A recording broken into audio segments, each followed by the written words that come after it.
into the One Health podcast. It's an amazing week here. I'm your host, Tori Schmelzer. I am a fitness enthusiast / fitness entrepreneur. My goal is to share the knowledge I gather through meeting industry experts with as many people as I can. For those of you who are new to the show, each week we're going to bring on experts in different areas of health. So everything is interconnected here in life. Your spiritual health, your physical health, your professional health, your mental health, all that stuff. So we're going to cover that each week. We don't claim to be experts in any of these subjects, but we do know people who are, so we interview them and have them on for the greater good. Thanks again to everyone that has shown us love on iTunes and all the other podcasting platforms. Make sure you guys do us a favor. Leave us a review on iTunes. That helps us in the rankings there. Go on that Purple Podcast app on your phone. Subscribe. Stay up to date with all the new episodes that we have going on. Keep sharing with your friends and family. We truly do appreciate it. And remember, all of our videos and episodes are on our website, onehealthpodcast.com. Again, special thanks to our sponsors, EcoGym and Motivating You. Team Motivating You has been a crucial part of getting the word out for our podcasts. We really appreciate those guys. Go to shop.teammotivateandyou.com. Sign up for your free food plan today. All the listeners are going to receive that offer, so act now before they all go. And EcoGym, special thanks to them as well. They're doing an offer, 6 weeks for $6 a membership through the end of this month.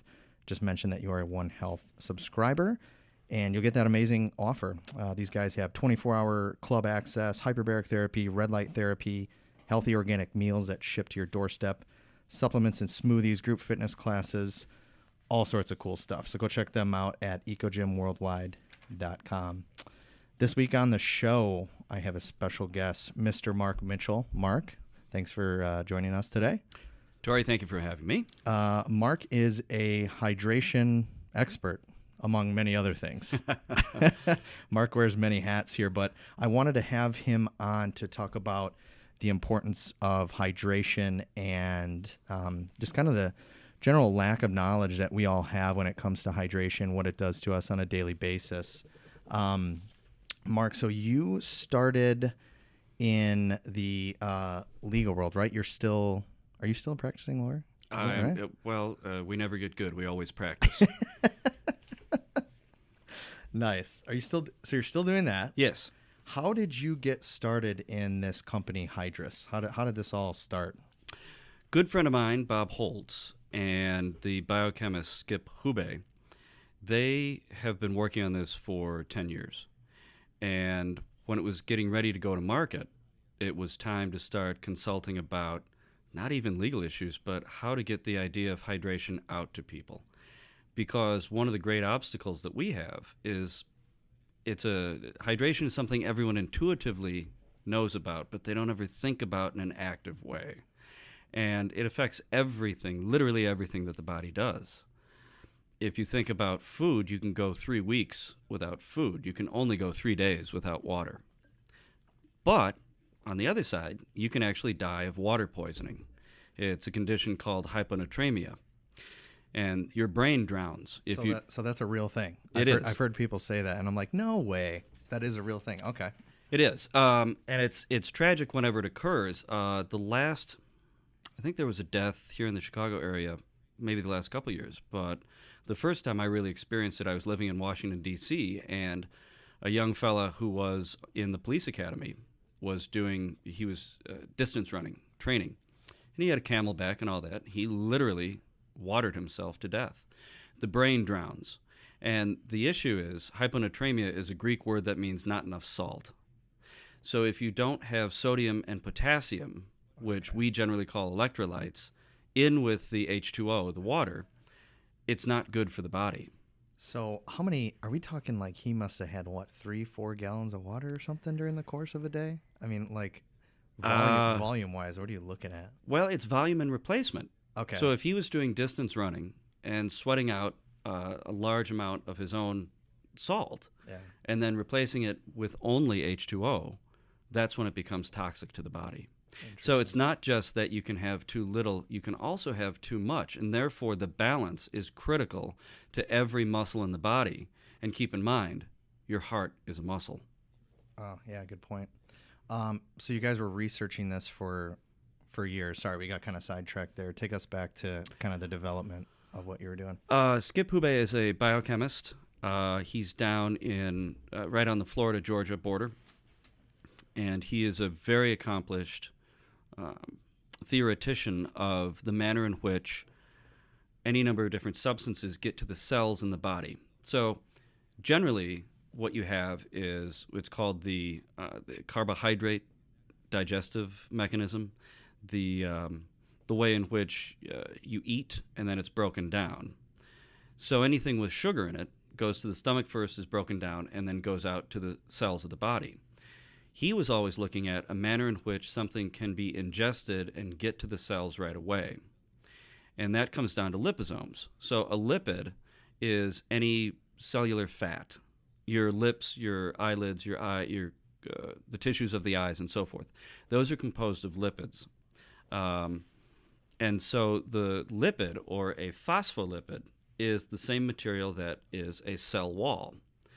So I would say 15 years ago, drug companies started doing drug delivery using phospholipids. And they're literally microscopic balloons that are the same substance as the cell membrane. I said cell wall before. I apologize. We're not plants. We're humans. As the cell membrane, and the cell identifies it as friendly. So Skip developed a manner in which H2O, N, sodium, and potassium, K, Na and K, can be encapsulated into a phospholipid balloon and thereby transported into the cell without having to go through the digestive process. And then Bob came along. Bob's the business end of the operation, and they developed that company together, and we've been at market, I would say, we're going on 4 years now. Okay. Interesting. So I hear hydration. I hear there's so many different types of high beverages on the market that say they're the best at rehydrating you because they have this or they have that. What are some things that we need to look at when we're, at the store and we're thinking about, okay, well, I'm active, I'm going to work out, I want something other than water. What are some things we need to look at in some of these other beverages and stay away from? Sugar. And for so many reasons, sugar is increasingly the great taboo in any dietitian's vocabulary.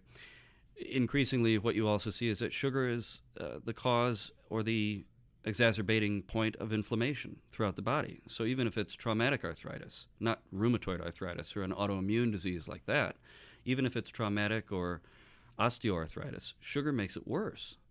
Sugar is bad for the teeth. Sugar, anything with sugar in it, and I will not use other product names, but it's obvious which products use sugar. Yeah. That's the digestive mechanism because it's a long-chain carbohydrate. Now, for people like distance runners, they need that. They do need a certain amount because it digests over a longer period of time, and it brings them the energy boost that sugar will. So however, during activity, right? It's okay for those people to be using that during the activity and immediately after? Only if you're talking about 2.5 to 3 hours and you need that level of endurance. Okay. Or perhaps you have a condition like hypoglycemia where you need more amounts of sugar than normal.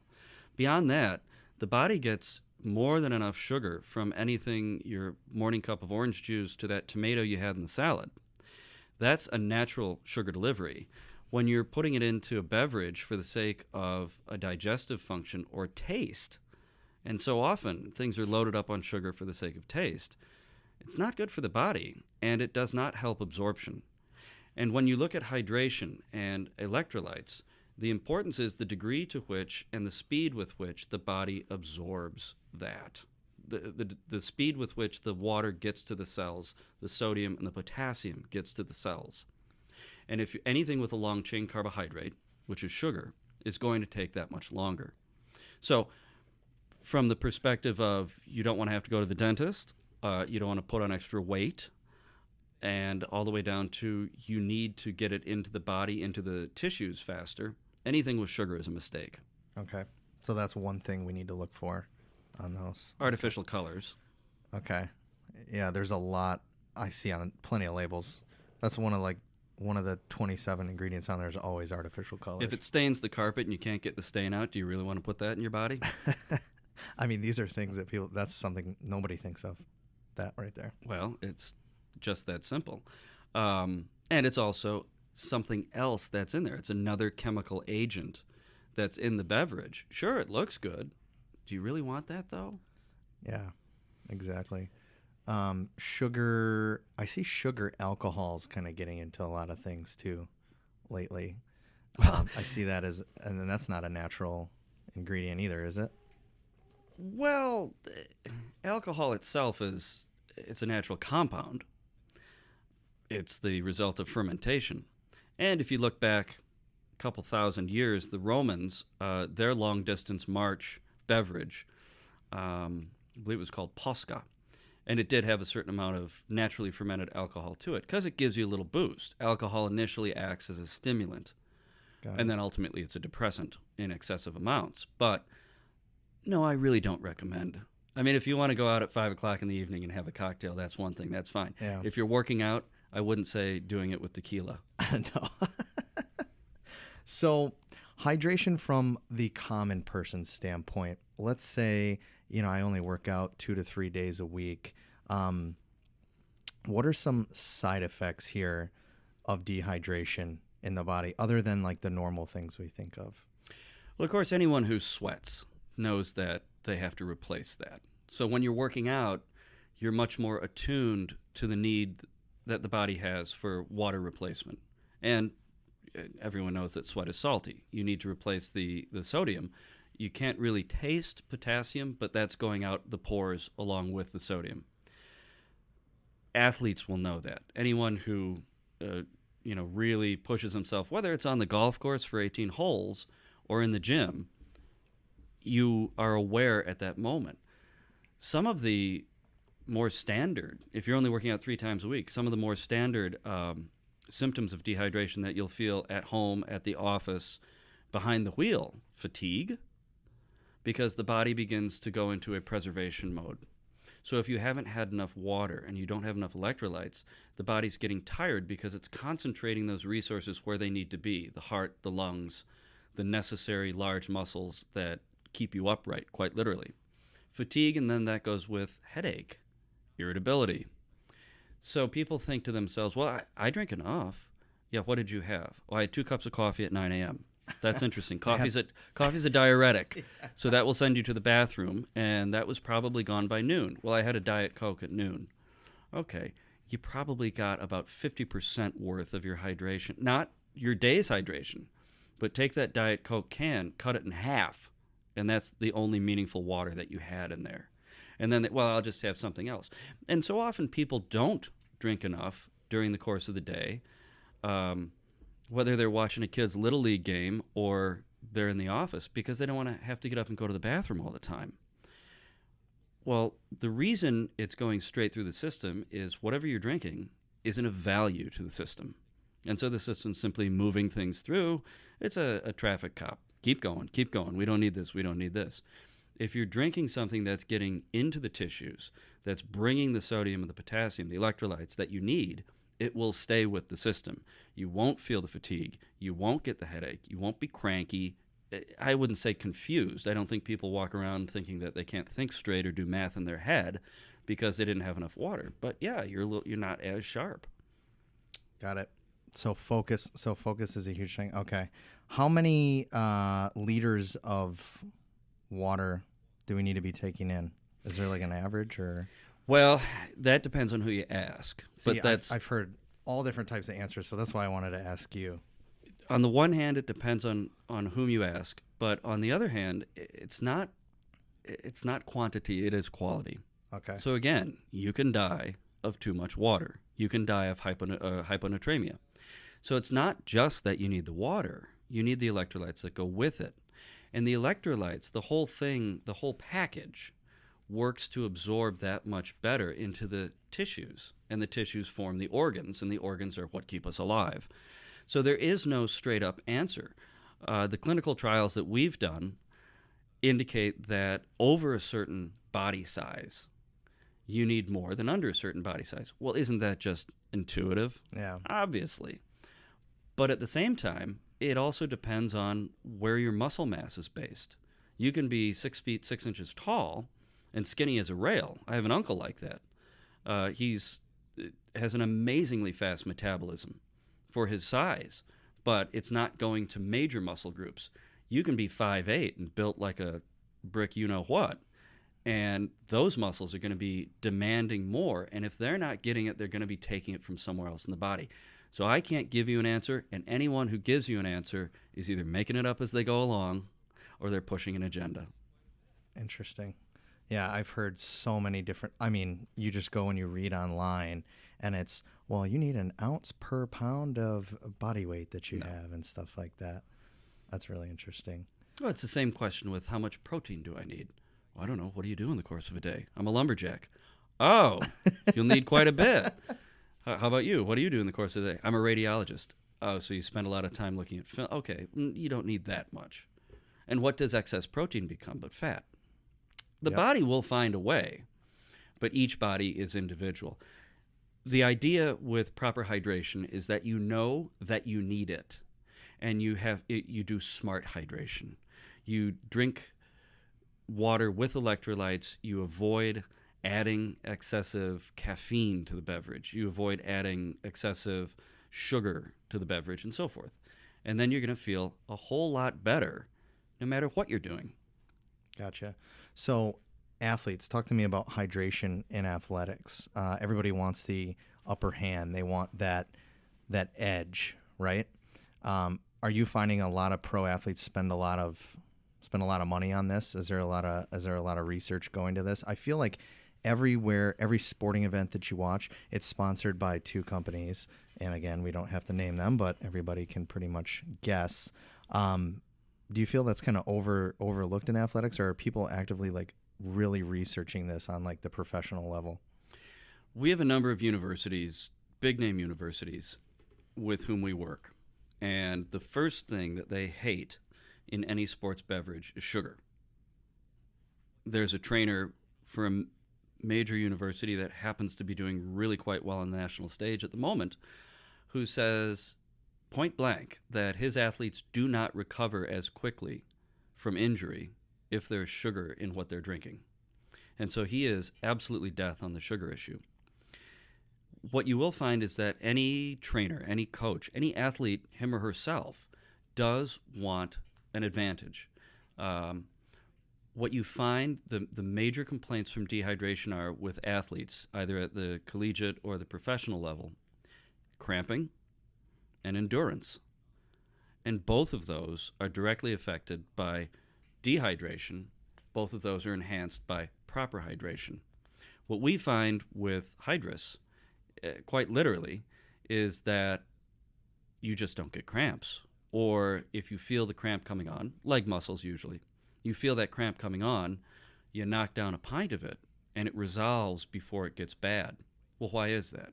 Because cramping is the result not just of a lack of water, it's that particular muscle group is taking too much away from the rest of the system.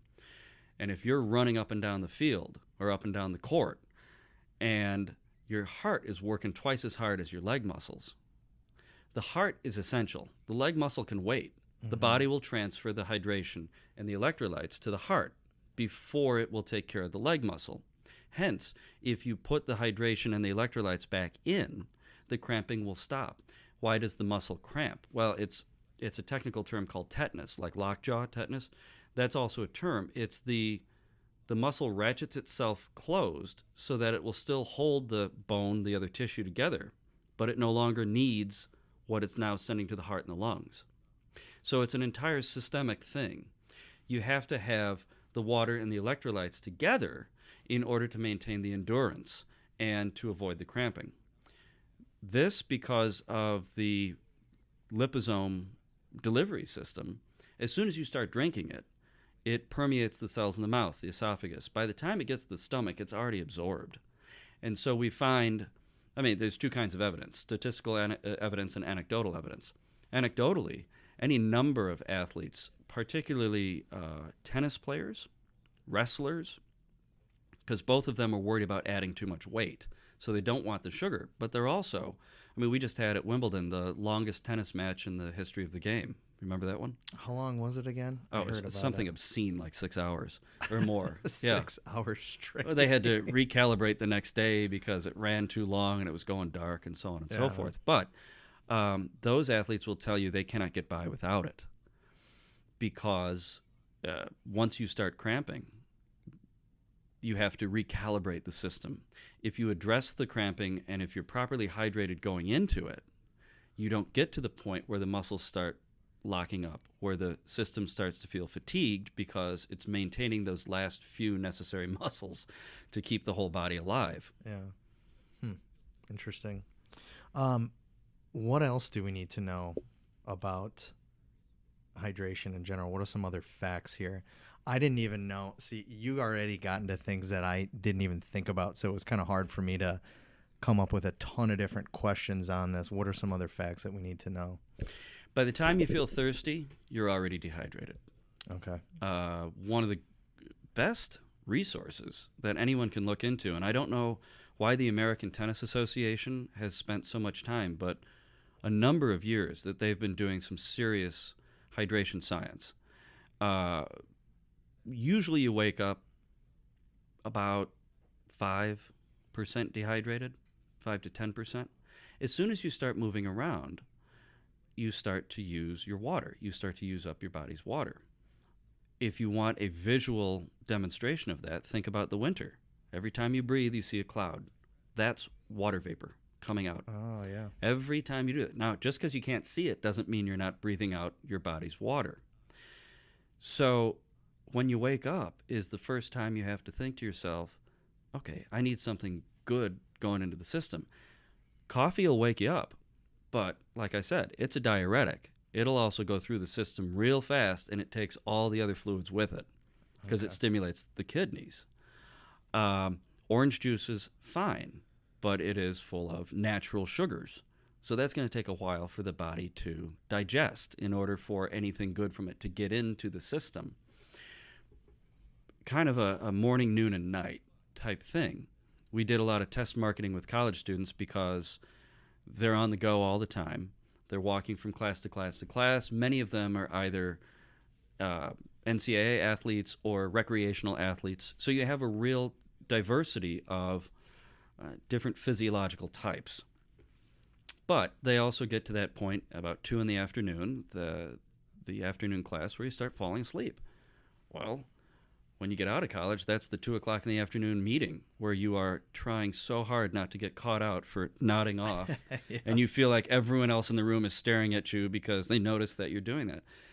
That's not fatigue because your mattress was too hard. That's not fatigue because you didn't get to bed on time last. That's fatigue from dehydration. Real simple, especially if you had a big meal.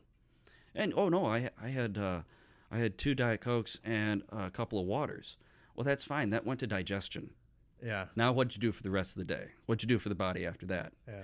And then, of course, before and after exertion is important. But if you just want to maintain proper hydration and not always be running subpar, you kind of have to think about that. And you kind of have to decide in a judicious manner and in a way that is discerning.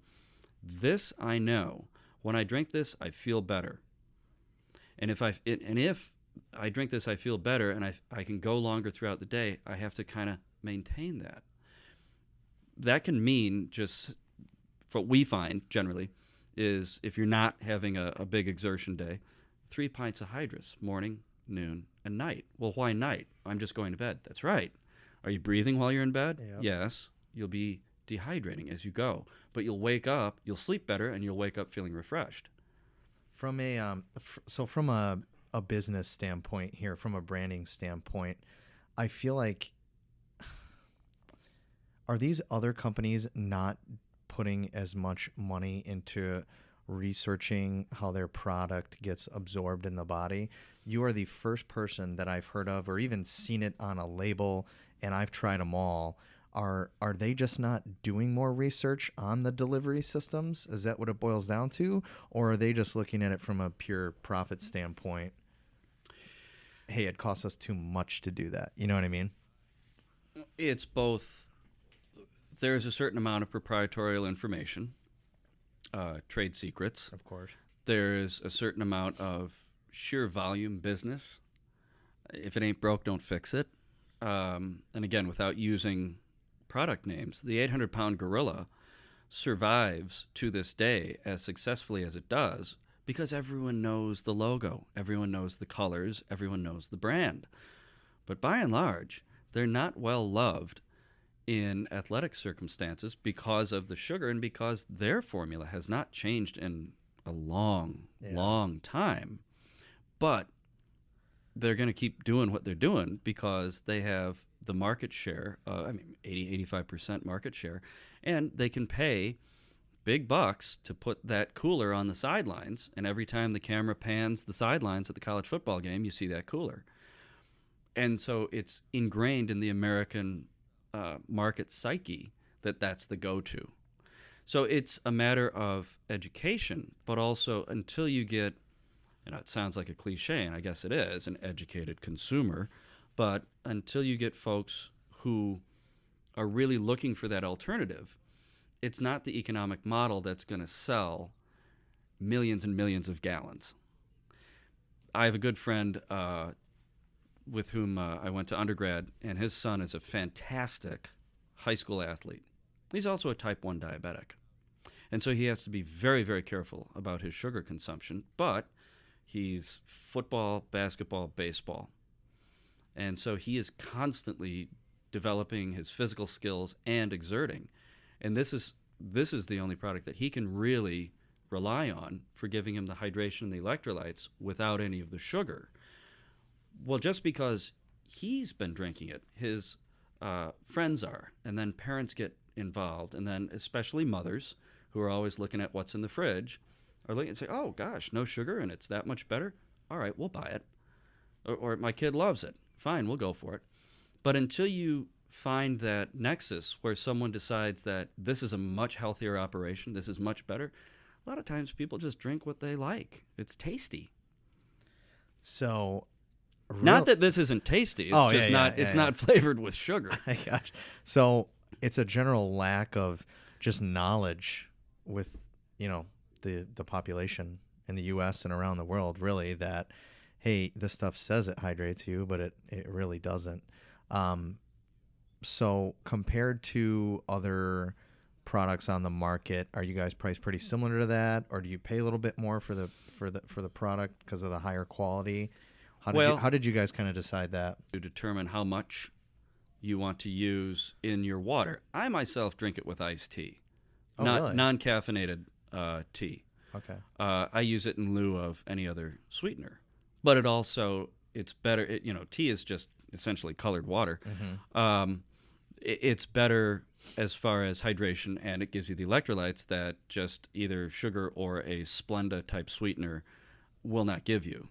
And I mean nothing bad about Splenda. That just So Hydrus itself is premium priced because it is a concentrate, but also because it's better. We're not the same as here. Put this in your cooler and take it on the boat when you're going out to go fishing for half a day in the sun. This is put this in your gym bag, put this in your golf bag, or make sure you drink a pint in the morning, a pint in the afternoon, and a pint in the evening. So we're not forcing quantity. It's definitely an issue of quality. But when you look at the science behind it, it's some really well thought out science. And that's not to say that it's unapproachably. It's simply the fact of the matter is it's slightly more expensive than what you get on the shelves at on sale for $24 for X amount of dollars. Yeah. Because it is a concentrate, because it does come to your door, and because you can then regulate how much you use or don't use. So you don't have to put an entire. So I see you brought packets with you for those Yes. that are just listening. You brought packets, so you don't have to dump the whole thing in your drink per se, or is one packet one serving? One packet is generally one serving, Okay. and that's based on flavor. Okay. Not based on efficacy. So it also comes in bottles that would be 24 servings. And there the cap is a regulated amount. So one capful is 1 pint. Got it.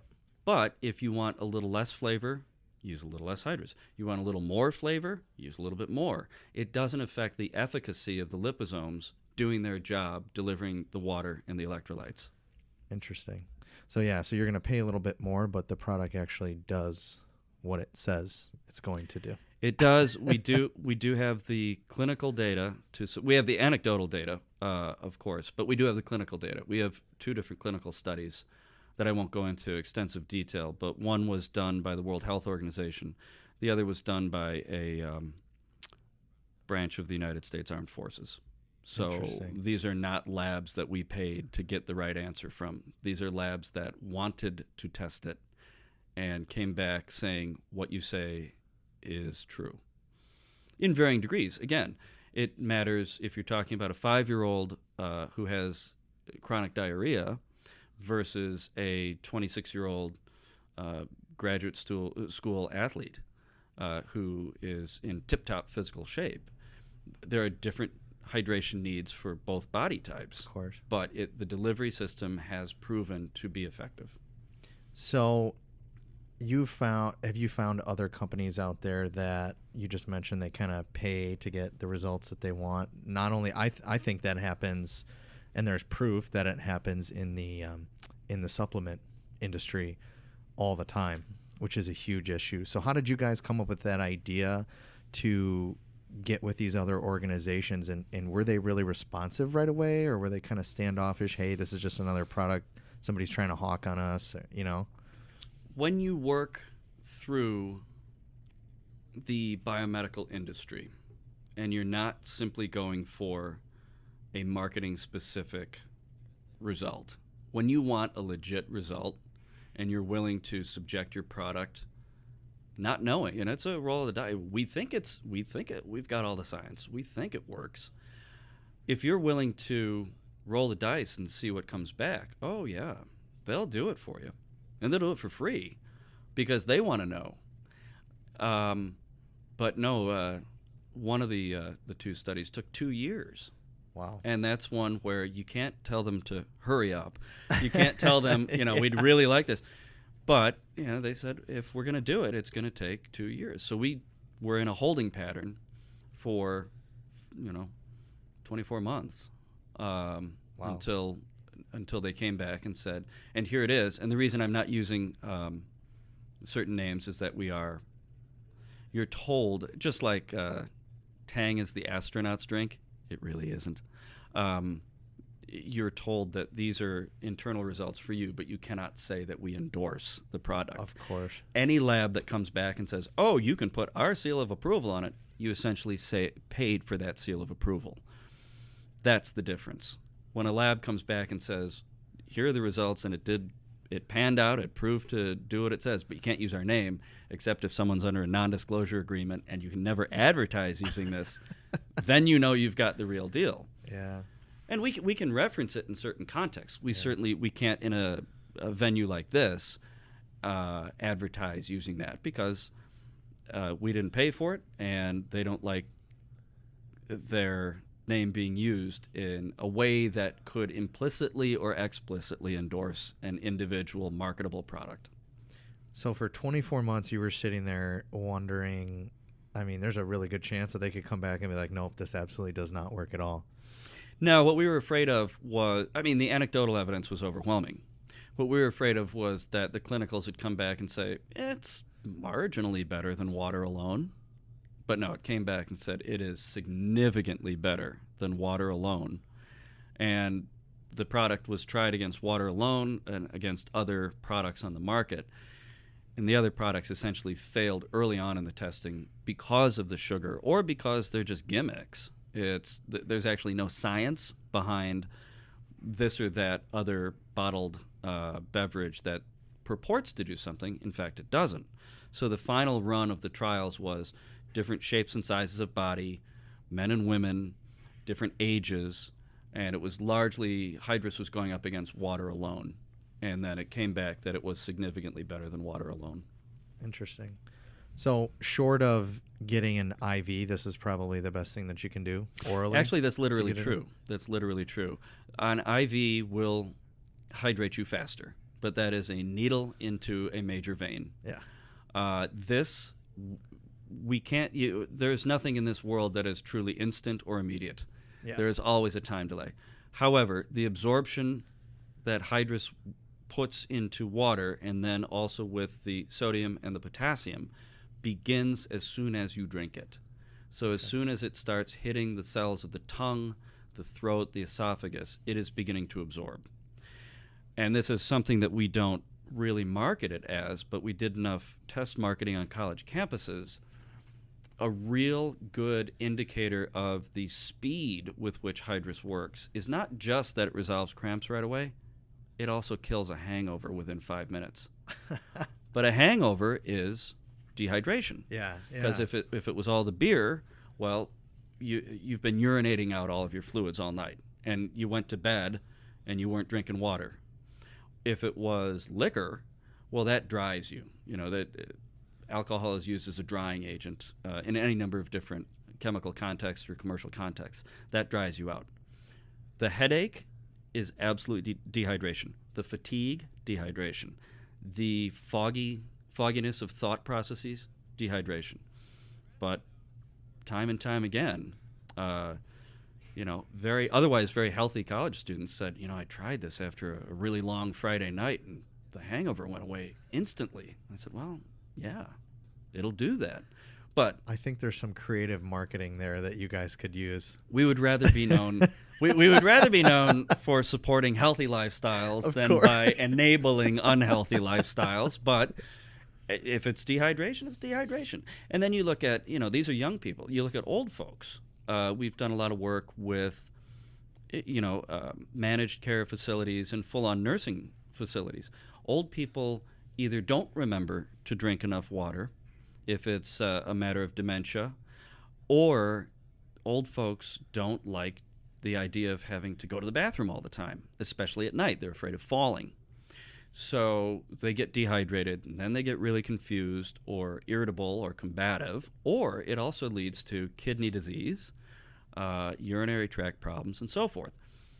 Hydrus keeps them hydrated, happy, and they're not having to go to the bathroom with that much frequency because it's not passing straight through the system. It's going into the tissues. I feel like you guys need to go and educate nursing homes on this. I guarantee you'd step foot in any one of them and they wouldn't have that thought process. Oh, we got to make sure they stay hydrated. Oh, they got to make sure that they stay hydrated. I can just, every nursing home I've ever been into, I had my great grandmother in there. We just moved our grandparents into one too. I feel like that's not something that you're super educated on in nursing school, Well, that's why I say the great obstacle is hydration education across the boards. It's not something certainly I ever thought about in any sort of detail, except, if you're working out, I myself am a sailor. If you're out on that boat and you're sweating and you're not going to be into shore for a while, well, then you realize I have to drink a little more water here because I'm getting cranky and my back's cramping up and all that sort of thing. But then once you're better, you don't think of it. Yeah. So it is not just for the elderly, not just for the young. You find think about a 3 to a 5-year-old. There's not that much volume of fluid in them. So when they get sick, whether it's a vomiting bug or anything, it's hard to get enough fluids in them. If it doesn't taste good, well, this has flavor, not based on sugar. If it's hard to drink a lot of, i.e. just water. But we have a lot of folks who start out using it either for CrossFit or for serious distance running or distance biking. And then they'll email in and say, well, can I give this to my kid? And the answer is, yeah, there's nothing unnatural about it. And you can give it to your kid. And then they write back and say, oh, my God, it made the flu go away so much faster for him. Interesting. So what's next? What's next for you guys? What's next for Hydrus? What's your next aim? Just continue to educate, or do you guys have a brick and mortar location? No. Or is this all okay? So it's all retail, e-commerce type stuff. E-commerce and yes, retail business accounts. A lot of businesses are looking at employee wellness programs, and in that regard, hydration is something that increasingly they're thinking about. Employee wellness is usually exercise and nutrition. cut the saturated fat out of your diet and take that walk at 12:30 rather than sitting in the break room reading a magazine. More and more they're realizing that hydration is even easier, and it makes if you provide this to the employee and say, well, drink it at 5 p.m. before you relax at home, they wake up refreshed and they show up to work happier than they did the day before, and so forth. There's that aspect of it. There are any number of medical conditions and or medications that cause chronic dehydration, like dry eye, dry mouth, things that those of us who don't have to manage a chronic medical condition, for instance, Sjogren's syndrome, is frequently it attends upon another medical condition, but the dehydration is completely chronic and systemic. You can't wear contacts. Your nose bleeds constantly. You always have cotton mouth. Your skin is dry.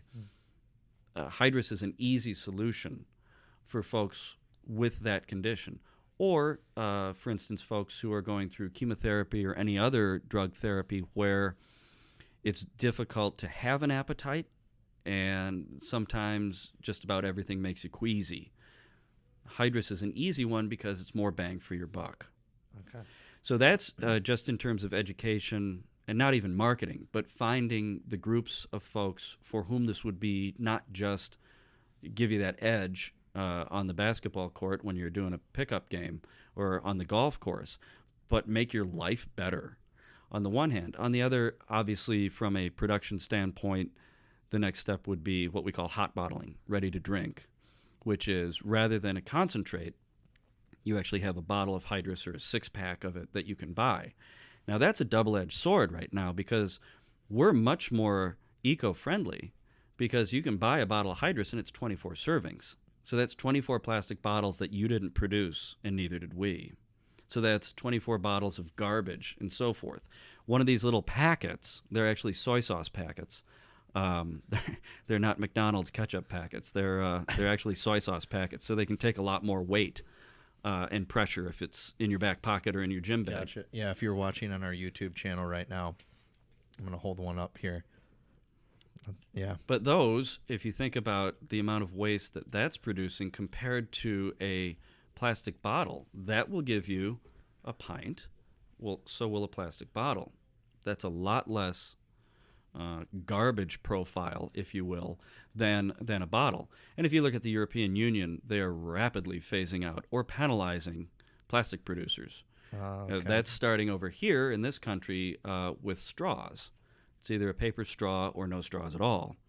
I don't think that we'll ever see actual penalties for using plastic, but people will increasingly look for a non-plastic option.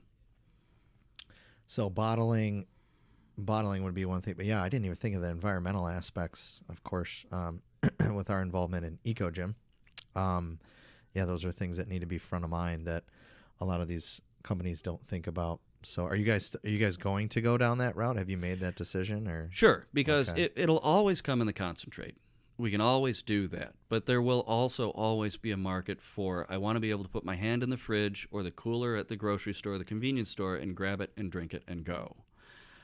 What we suspect we will not find is that we have to do that in the kind of volume and to the same level than if we were trying to force a product onto the market.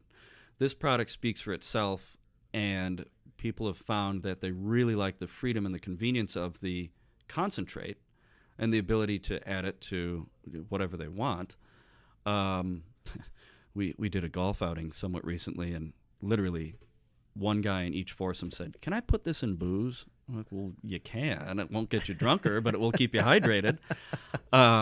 So the concentrate's never going to go away, and that's always going to have its own market. Good. I think it's going to maintain a much more robust market than it would had the war on plastic not really evolved to this point. And it's legitimate. I mean, there's that giant plastic island in the middle of the Pacific Ocean that we can't get rid of. But we will be ready to drink when the time is right. Gotcha.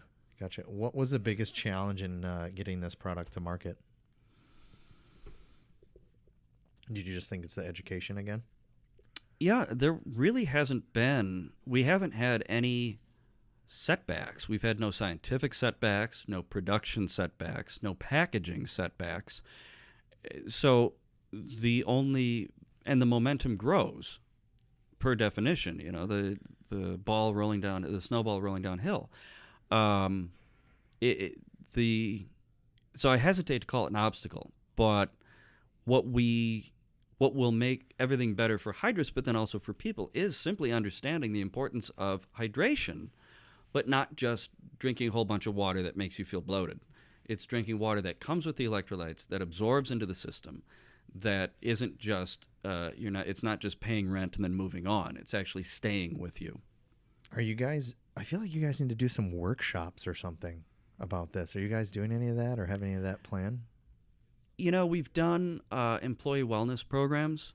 What we find is, you always hope that there is someone who comes back and says, didn't do it for me. Because at least that proves that there's a reality to it. Yeah. You always want that one outlier who says, didn't like it. But what we find, by and large, is we'll give someone samples, or we'll give samples to a team or anything like that, and they become believers. I mean, it's like we don't have to pay for the advertising because suddenly someone says to everyone they know, you got to try this. Yeah. I'm going to buy you a box, and I'm going to give it to you, and you have to try it. And so it takes off from there. We haven't necessarily done workshops in the sense that you're talking about, except in the employee wellness program setting. Got it. No, I just think that would be huge. Again, it's hard to, people will listen to this podcast and we'll boost it around the country and this and that. But, I feel like it'd be on a local level here, you'd be on a constant tour of speaking. So I find that aspect pretty interesting. Well, we certainly could. I'm not saying no. I'm just saying we haven't thought of it in those terms. Got it. So as we wrap up today, I always like to ask for a couple pieces of advice, just general. I know we've kind of covered them throughout the show here. What are your top 2 pieces of advice on hydration? 2 things that we can really take away from this and execute on a daily basis. I'd say, first of all, and it'll be a 2-part, so it's 1A and 1B. Keep in mind how much better you will feel and your body will function if you just pay attention to proper hydration. Sounds simple. It isn't. But a lot of people, they do that whole, for just 12 cents a day, you too can save an elephant in Kenya. Okay, that's wonderful. But, for about 12 seconds a day, you can feel a whole lot better, and your body's going to function a whole lot better if you just give it that much thought. And then that's A. Then the B is, and think about what you're drinking. Think about the coffee isn't doing you any good but waking you up. So have that coffee. We're not saying don't have coffee and orange juice. That's fantastic. But at 9 a.m., make sure you have a pint of something that has the electrolytes in it, but none of the sugar. Then the second part, I guess, is the other side of that coin, which is, and keep in mind how bad dehydration is for the system and how chronic dehydration, which a lot of people live with and don't even know, affects not just how they feel, but how they do at work or how they interact with their families. If you're always cranky at 5 p.m. when you walk through the door, and you take that out on the dog, or worse, the wife and kids, it's not because your boss was horrible to you, and it's not because you have a terrible project that you have to manage. It's usually because you are chronically dehydrated, and that affects your ability to process, to think, to function. You feel tired, you feel achy all over. And so don't just think about dehydration in terms of physical athletic performance. It's a whole lifestyle issue. And if your body has the fluids and the electrolytes that it needs to run properly, you feel good, you do well, and it's an easy adjustment to make in your life. Amazing. If people want to find out more about Hydrus, where do they go? You guys have a website? Website, yes. www.hydrusperformance, one word, hydrusperformance.com. Excellent. We'll put that in the show notes on our YouTube channel. We'll also put that in our Facebook posts, guys, when we boost that. So, Mark, thanks again for being on, brother. Thank you. Awesome. Enjoyed the opportunity. I think what you're doing is great. I think that we need to boost this as much as we can. Me personally, after speaking with you, I'm going to go have some more conversations with my friends and my family about it, because you said it's just something we don't think about. So I commend you on the work you're doing on getting that word out. Again, special thanks to our sponsors today, Eco Gym and Team Motivating You. Again, our website, onehealthpodcast.com. Go check that out and stay up to date on all the latest news. Thank you guys so much for listening, and we'll be back next week.